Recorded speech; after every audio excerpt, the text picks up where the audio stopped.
Halo, assalamualaikum. Balik lagi di Abel Kitchen. Kali ini Bunda mau buat dua adonan pizza yang berbeda. Yang satu menggunakan telur dan yang satu tanpa telur. Lebih enak yang mana? Tonton terus ya videonya.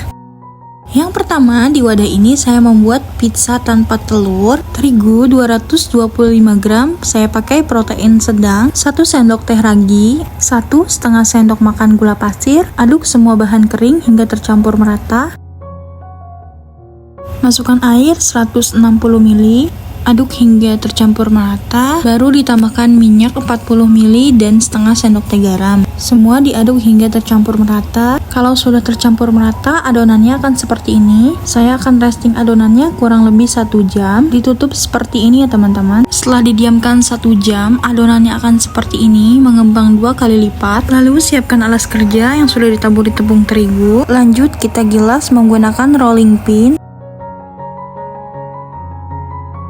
Setelah selesai digilas, adonannya akan seperti ini, memang sedikit lengket dan lentur ya teman-teman. Saya pakai loyang ukuran 26 cm. Langsung aja kita rapikan pinggirannya. Kalau sudah, kita tusuk-tusuk menggunakan garpu agar nanti saat dipanggang tidak menggelembung. Untuk topping saya pakai saus bolognese.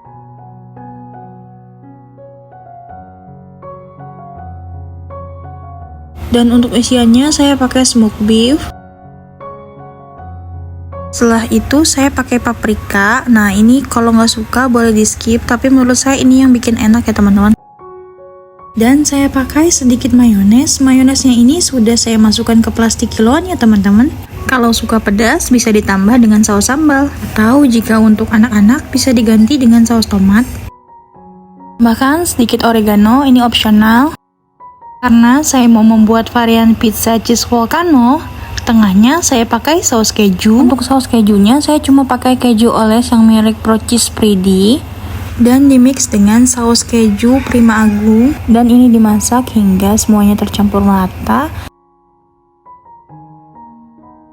Lanjut pizzanya dipanggang kurang lebih 30 menit di rak tengah atau sampai pizzanya matang.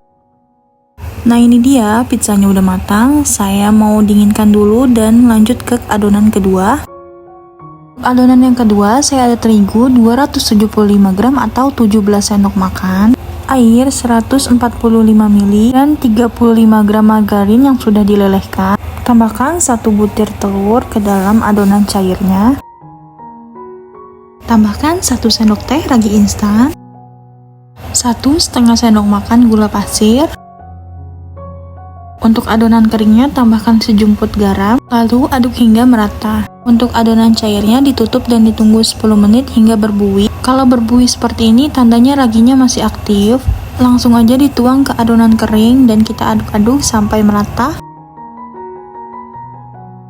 Kalau sudah berat seperti ini langsung aja diuleni menggunakan tangan, pastikan tangannya sudah bersih ya. Dan adonannya saya rapikan, dibulat-bulatkan seperti ini dan kita resting 1 jam. Setelah 1 jam, adonannya akan mengembang 2 kali lipat seperti ini.